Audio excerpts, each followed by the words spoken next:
Thank you all for joining us today for our discussion around how to ship Copilot faster.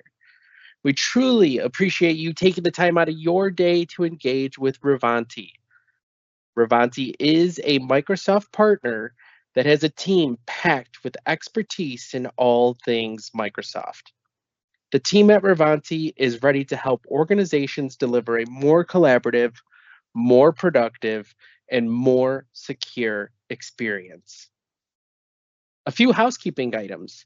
This is a live event that is being recorded. We will share the recording with each of you. If you have any questions on any of the content presented today, feel free to enter them into the chat and our team will take action to help answer them. Our speakers for today, David and Lai. These gentlemen come loaded with a deep wealth of knowledge around Microsoft's tools and its impact on end users. And I know, in fact, I guarantee you will walk away with more insights on how Ravanty can help your organization achieve more with Copilot. All right, enough from me. David, the floor is yours. Thank you, Shane. Hi, everybody. Thanks for your time. I know everyone's busy, but really appreciate it. Hopefully you're getting some good stuff out of this discussion, and hopefully perhaps it's the beginning of some further discussion. I'm just throwing my contact information in the chat window in case anyone has to drop early or wants to pick it up at some other point. But today we were going to go over Copilot, both in general in terms of the data security aspects, the adoption and change management aspects, and ways we support that journey throughout the entire process. But more specifically, I thought we would start with what we're seeing Ravanty as a AI deployment partner. So we do this daily, lies in the field. So we wanted to share some of that, as well as discrete points in the Copilot journey, which will make more sense when we get to that, and then open it up for some question and answer. So to start with what we're seeing, I thought we would just immediately go into some of the results here.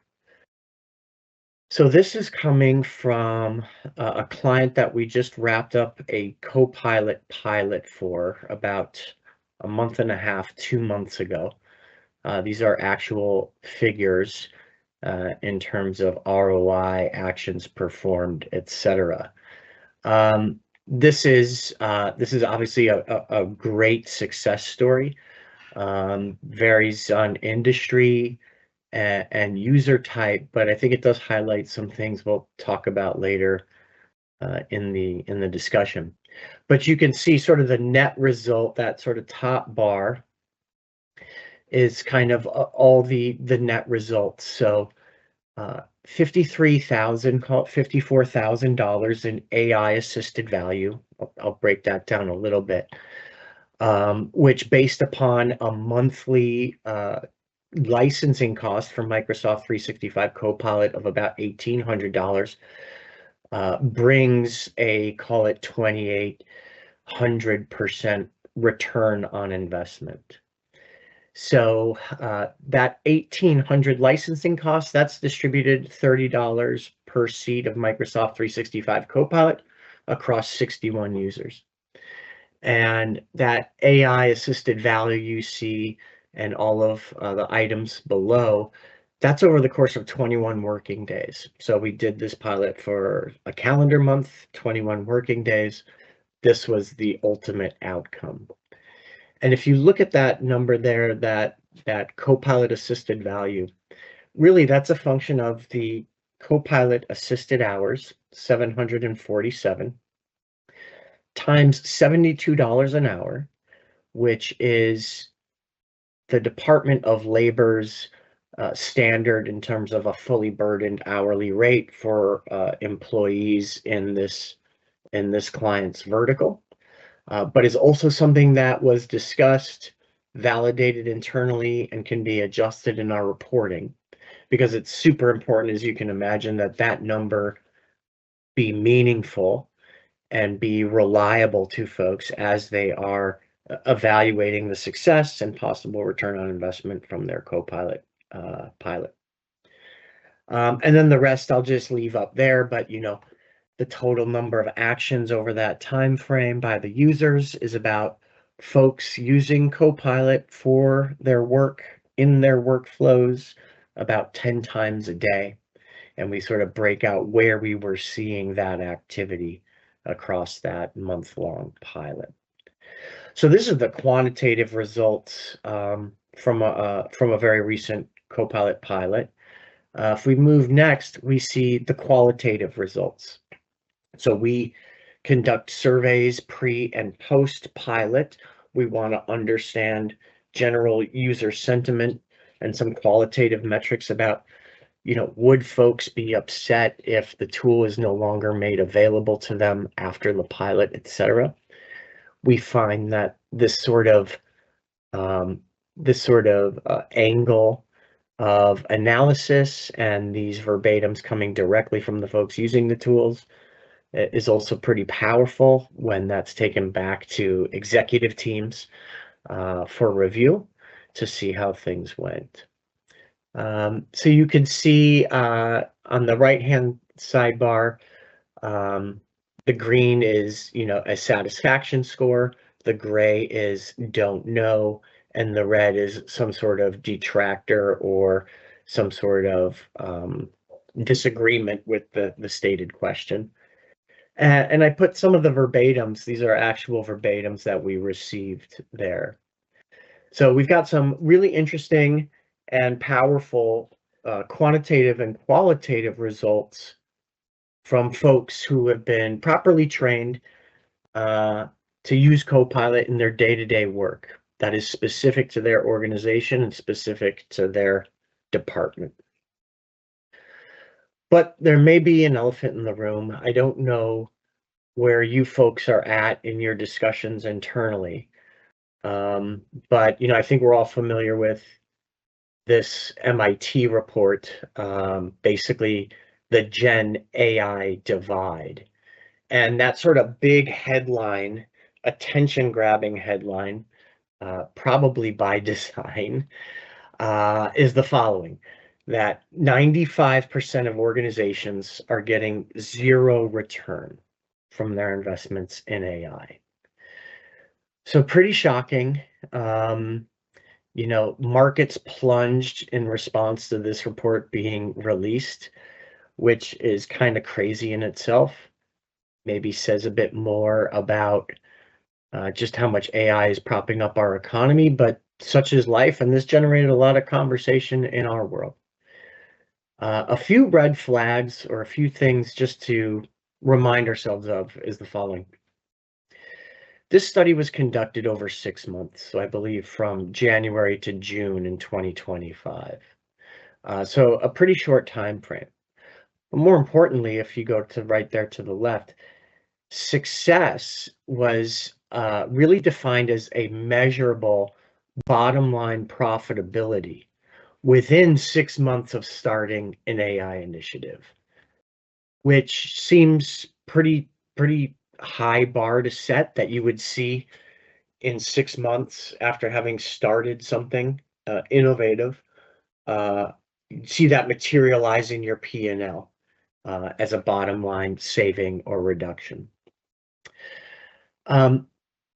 Also, the study focused overwhelmingly on more build scenarios than buy scenarios. And by this, I mean, hey, we're an organization, we have some AI aspirations and some automation aspirations.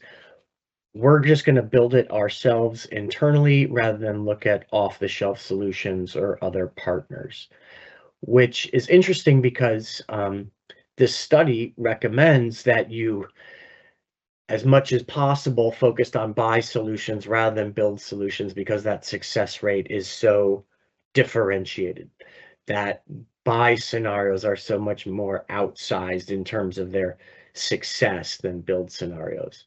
And lastly, it's a small sample size. I think it was 52 organizations were part of this, and they surveyed 153 senior leaders, which is interesting because it's not the folks maybe necessarily that were incorporating AI or Copilot into their day-to-day.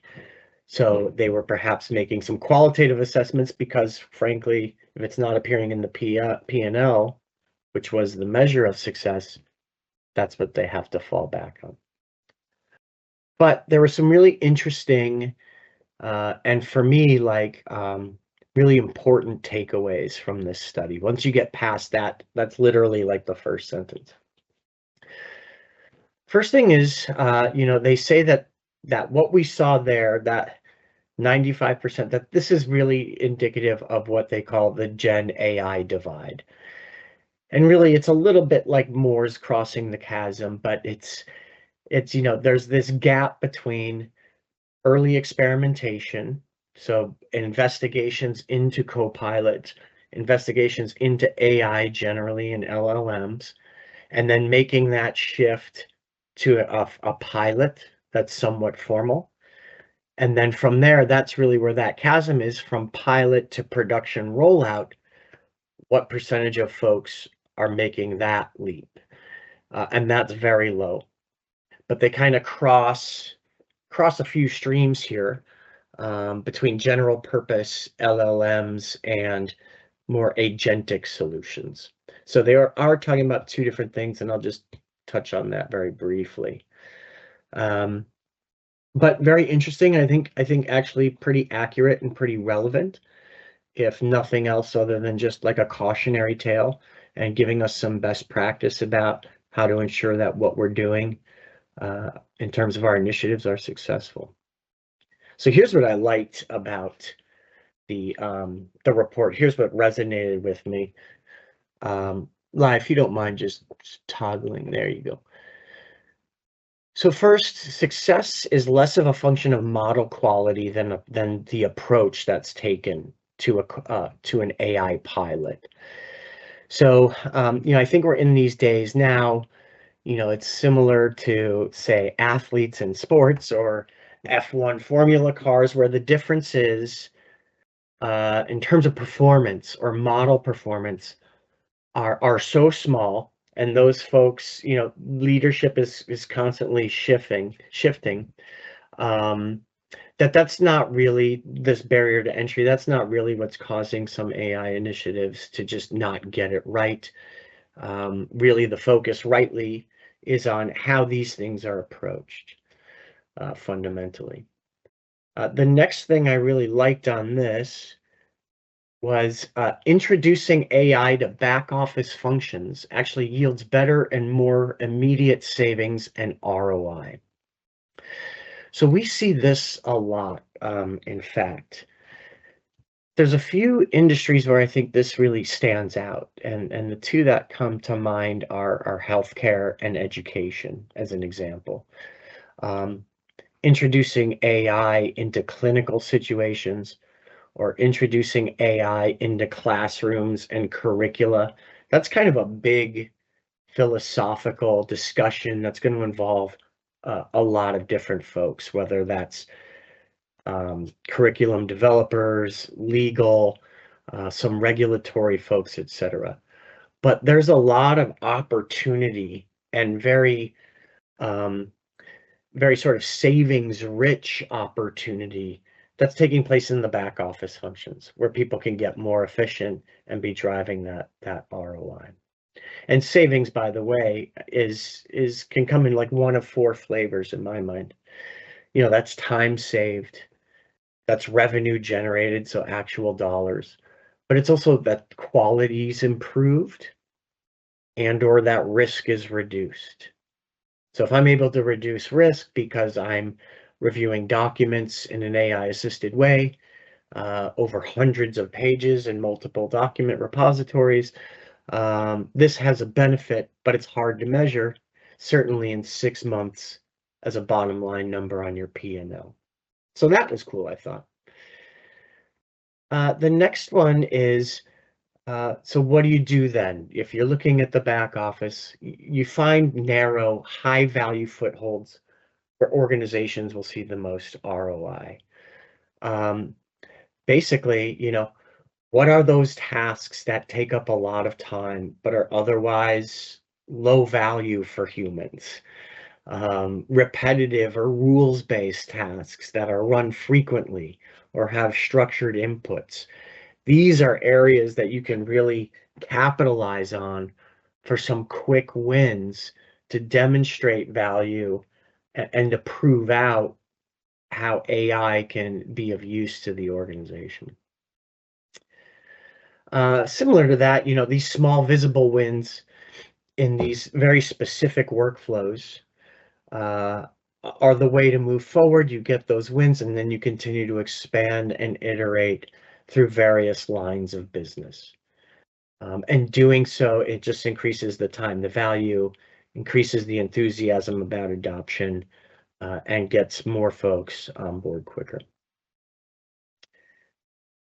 And then lastly, because we're now talking about organizationally relevant workflows by, say, department, um, this means that your AI partners like Ravanty or even like Microsoft, anyone sort of really working and consulting you on AI, really shouldn't be behaving like a SaaS seller, um, because those use cases are not out of the box necessarily, but more like, say, a business process outsourcing consultant, somebody who's going to work with line managers and line of business folks and get a very thorough understanding of what the day-to-day looks like, what sorts of things matter, and where those opportunities are for, again, those high value footholds. So those are the cool things. And we really try to structure our engagement sort of in this sort of spirit, consultative, involving many line of business managers, etc. So this is sort of the Gen AI divide framed differently, and this is also what we are seeing in the field. This is a slide borrowed from Microsoft. This basically describes what Microsoft would call the frontier firm. And there's three phases to this frontier firm, starting naturally with phase one, where it's human with assistant. So basically, the agents help get more done. And here, maybe you're not necessarily reimagining work, but you are definitely making work more efficient. And again, maybe that's not something you're going to immediately see on that bottom line of your P&L, but it is taking place, and we can point to it from those qualitative assessments and point to it from those quantitative assessments. The second phase is human-led agents, and this is, basically where that Gen AI divide sort of sits in between those two phases. And this is really a human functioning as an agent boss. So you've got multiple agents, each providing separate and distinct areas of domain expertise to round out my skill set. I'm still expert. I still have a lot of authority and control over the agents, but they amplify some skills, task specific, that maybe I can't be awesome at all of those things. And the last phase, I'm sure very few firms are here yet, but it's basically humans set the direction and provide oversight and manage access to data. But the agents are really managing and executing processes, workflows, and functions end to end. That's the aspiration. In my mind, when we talk about, again, that MIT paper and sort of the insights in terms of approach that were coming from that, it's important to see that phase one is important work for two things. First, I think a lot of organizations need to identify what their AI platform will be. So Copilot is used everywhere. Copilot for this, there's Copilot for security, Copilot in various different discrete areas, Git, etc. But really, I think the main theme is Copilot is an AI platform that's going to be here 3, 5+ years, that is already integrated into your existing stack natively and can be built upon as you sort of traverse this frontier firm journey. Cool. So I'll take you through our journey. We've really sort of built what we do with clients similar to this.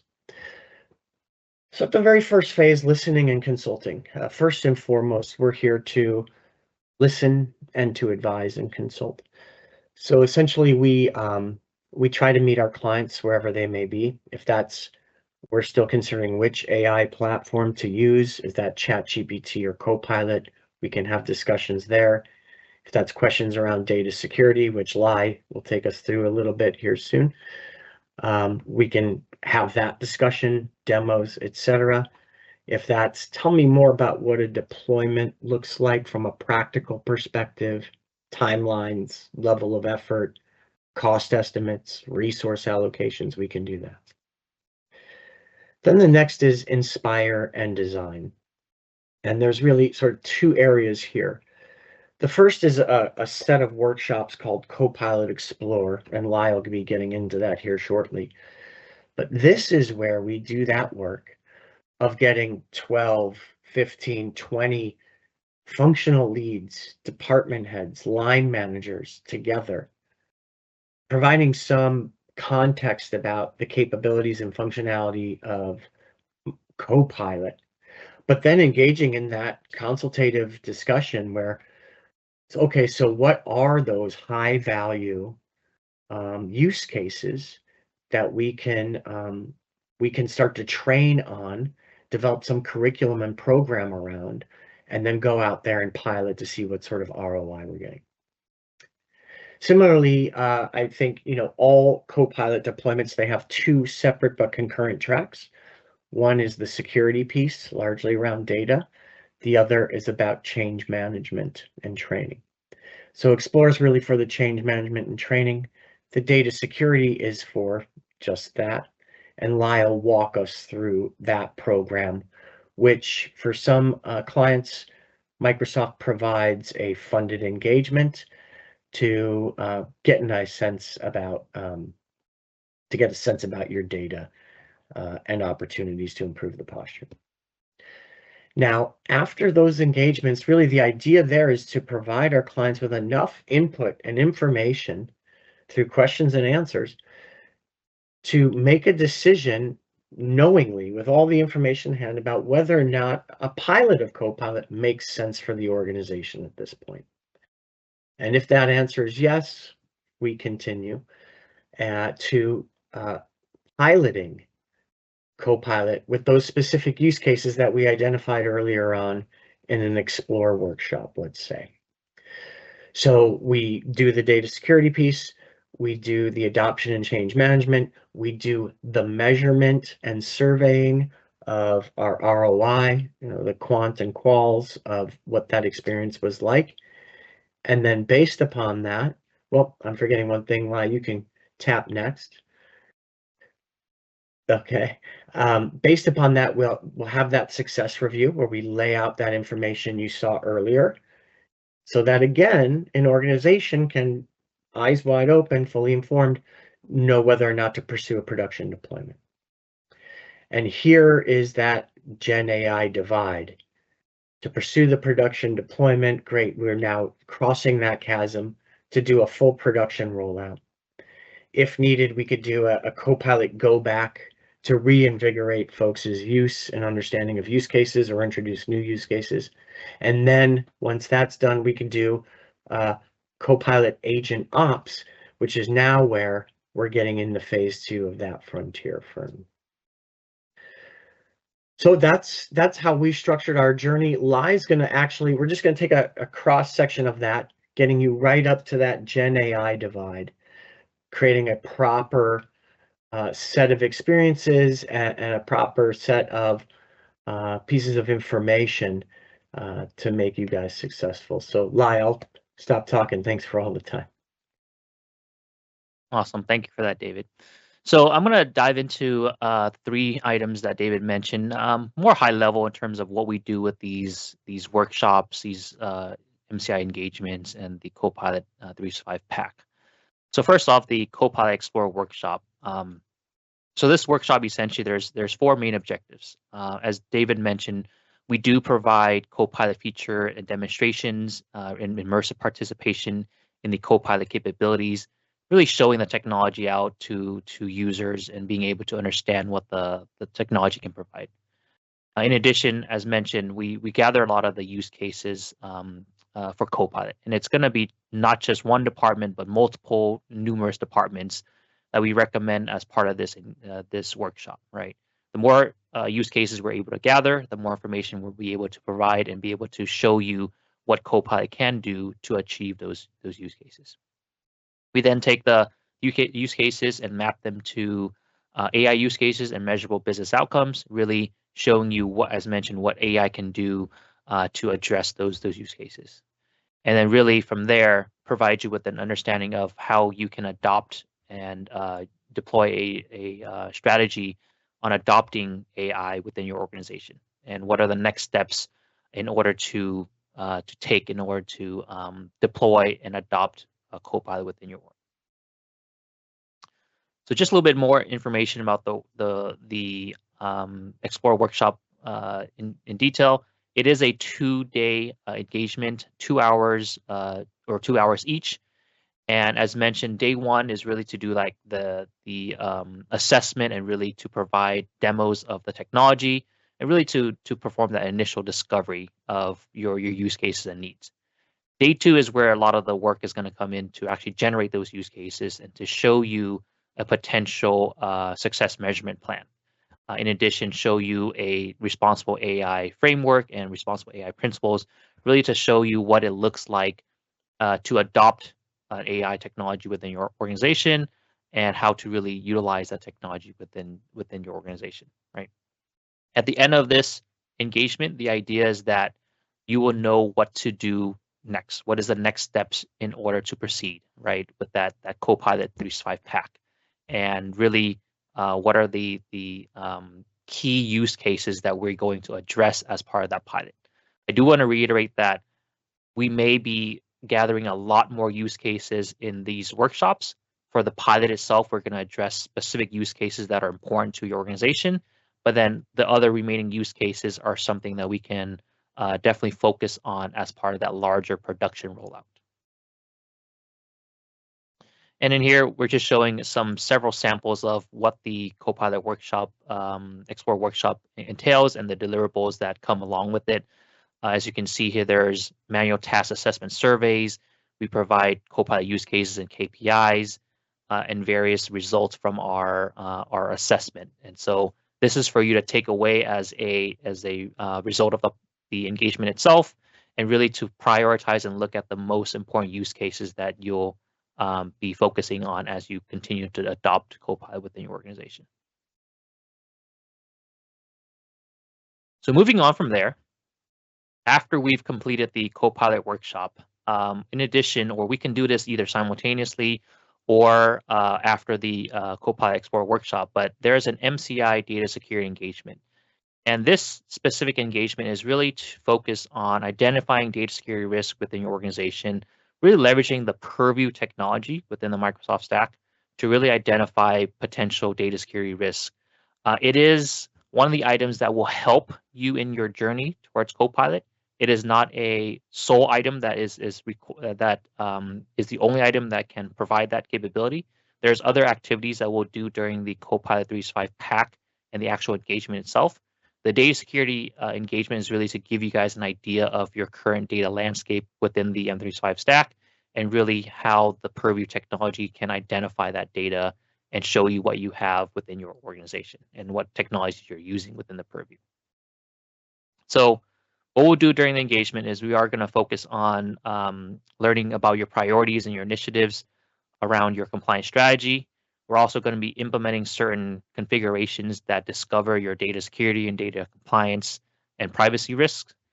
And then we're going to also have a Purview portfolio overview. And so what that is to show you all the capabilities within the Purview stack. Purview itself has 5, 6, or 7 different technologies and services within the Purview umbrella. And so sometimes when we work with organizations, they may not know exactly what all those capabilities are. And so having that portfolio overview really gives clients and customers the understanding of what all Purview can do for them. Right? And then lastly, at the end of the engagement, what we do is we put together a next steps and recommended action items based off of what we've gathered within the data security engagement. So the data security engagement itself is a modular engagement, meaning that by default we do deliver 4 default modules: Exchange Online, SharePoint Online, Teams, and then Insider Risk Management. And essentially what we do with that is we use the Purview technologies such as content search, such as data loss prevention, such as the built-in policies for sensitive information types, and we search across your environment and show you what we find, right? So those are the default that generally we would deliver. And then in addition, there's one additional optional module, which we do highly recommend if we're working towards a Copilot deployment, and that is really the data security for generative AI module. And what we do in that specific module is we do look at your existing AI technology that your users may be using. It can be third-party AI or Microsoft Copilot as well too, and really provide you with an understanding of what is currently being used right now, right? And how that how that is within your current environment and your landscape, right? But through all of that, essentially what we do, as mentioned, is we gather information about your current services through this automated discovery. We identify and monitor any of the potential risky behaviors or sensitive data that's being flown through your environment. We collect the information and provide you with a report of the information we find. And then at the end of that, the goal is to provide you with a next steps and roadmap recommendation. And in that roadmap recommendation, it includes items that are specifically towards Purview and or items that will help bolster your data security landscape. So those are the 2, I would say, pre-engagement activities prior to the actual Copilot pilot. The next item here, the Copilot Pack 365, is the actual Copilot pilot rollout, right? And so based on what David mentioned, go back to what he said, there's 2 major components when we do a deployment of Copilot in a pilot environment. There's a technical readiness, which I'll go through, and then there's a component of the user enablement, user adoption that David will go into. So for the Copilot 365 or Pack 365, the first item we do is we look at oversharing. So that's most important, is identifying content within your environment that is overshared or set up to default sharing for the entire organization.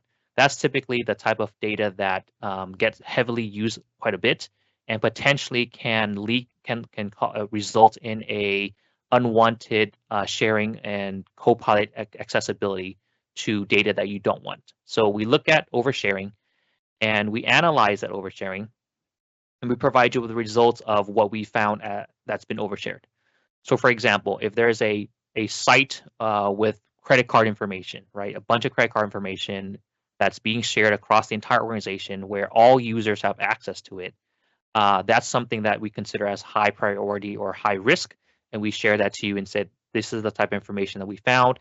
It is recommended that you either, number 1, put some sort of sensitivity label on those files and restrict it to certain people, or number 2, remove the access for the entirety of the organization and only limit it down to individuals who need it, right?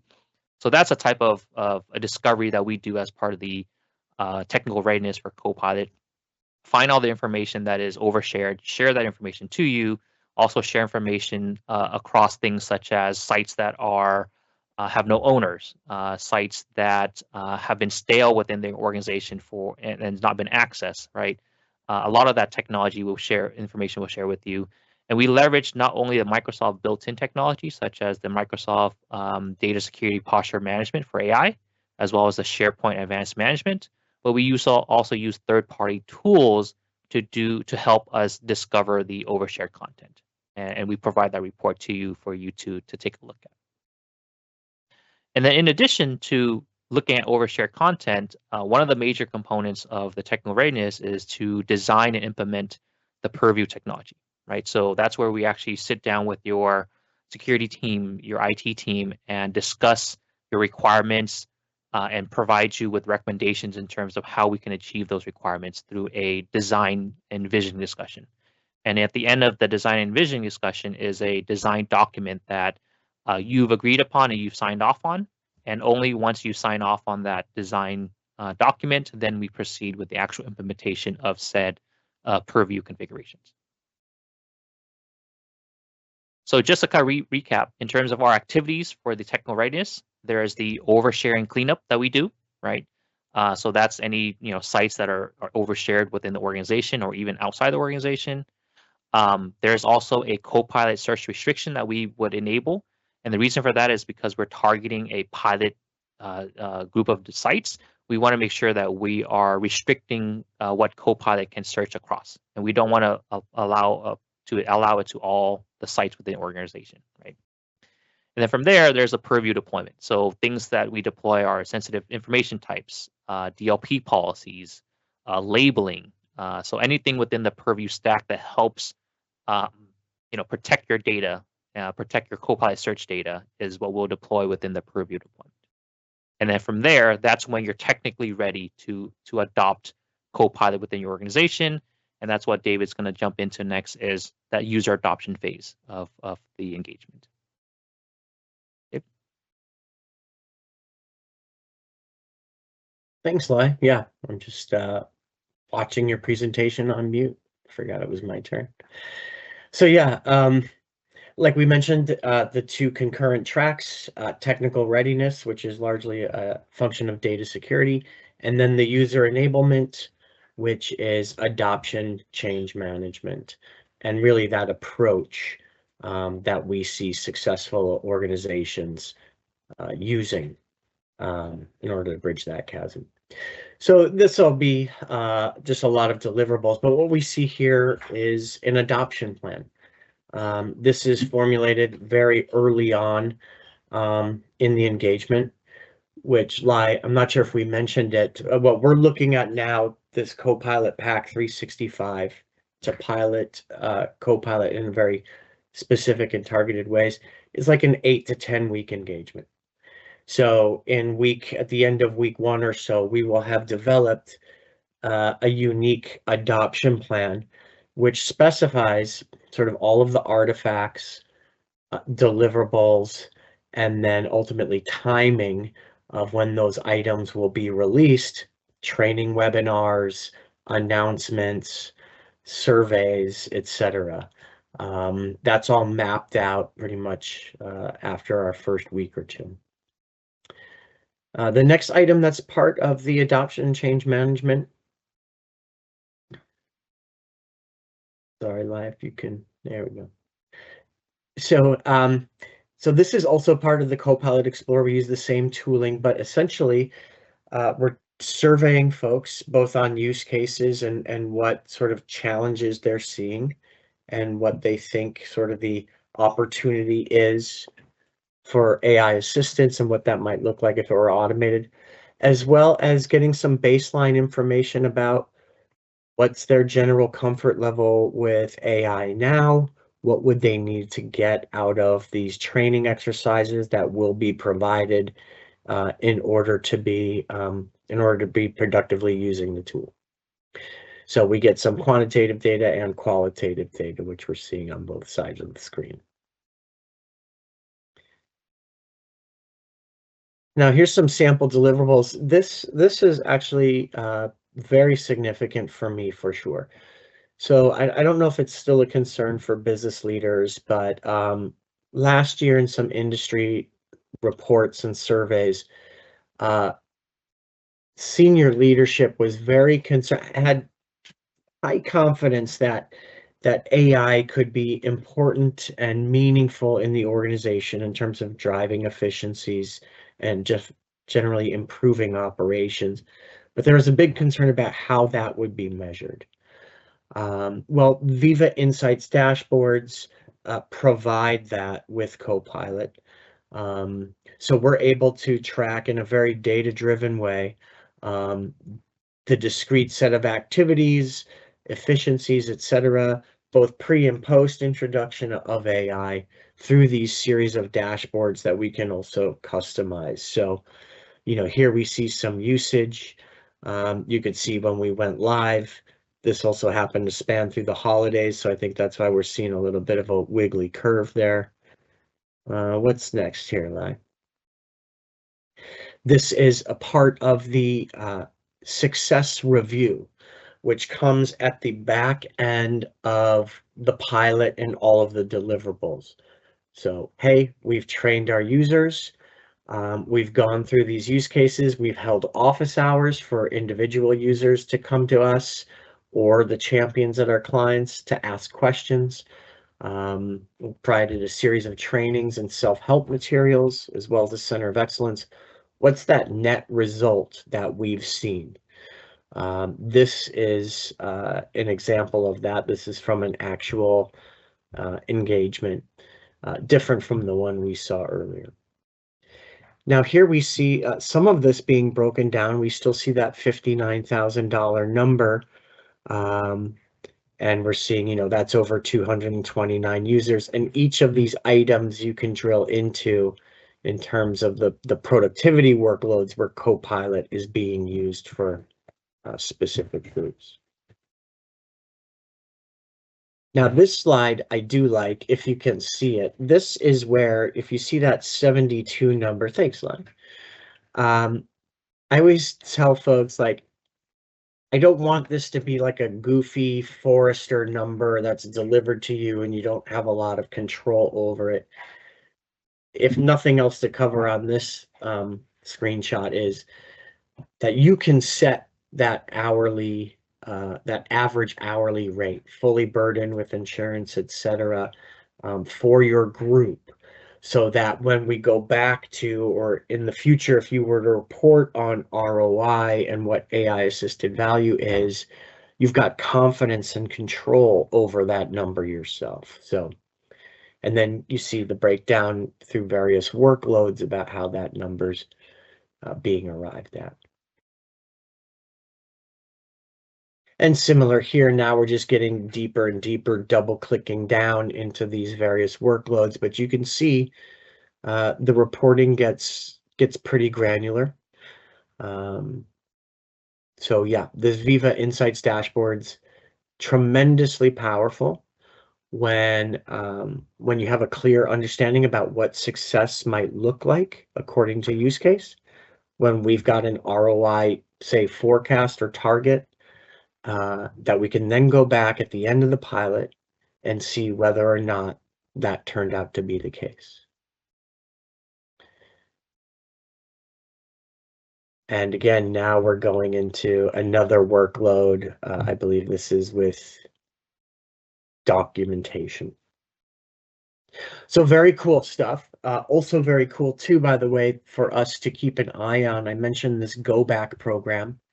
If ever you see folks, maybe adoption's trailing off, or maybe you just want to find areas of opportunity to introduce new use cases, those dashboards are pretty invaluable. So yeah, so that is sort of that Copilot Explore MCI Data Security Workshop, which is a Microsoft funded engagement for eligible clients, and the pilot of Copilot, which we have called Copilot Pack 365. That takes you from an evaluation phase to a pilot phase and equips you with all the information you would need to successfully tee yourself up for a production rollout phase. Another thing I haven't mentioned, but maybe that's for another webinar, is, the production rollout phase 2, acting as not a SaaS seller, but more of a consultant who needs to understand the business at a pretty fine detail. We see lots of organizations going through a rationalization after their pilot, saying, okay, who needs the free Copilot chat, which is available to users that are licensed. Think of that as no employee left behind, or a sort of off-the-shelf consumer grade competitor to ChatGPT. Who can do perfectly well with Teams Premium, getting those meeting transcripts and those proposed agendas for meetings and all the stuff taking place in Teams. And then who needs M365 Copilot, that premium Copilot version that's very feature rich, that's grounded in the data that's been properly secured, as Lai said, so that we know that users aren't getting responses back from Copilot that they wouldn't otherwise have permissions to.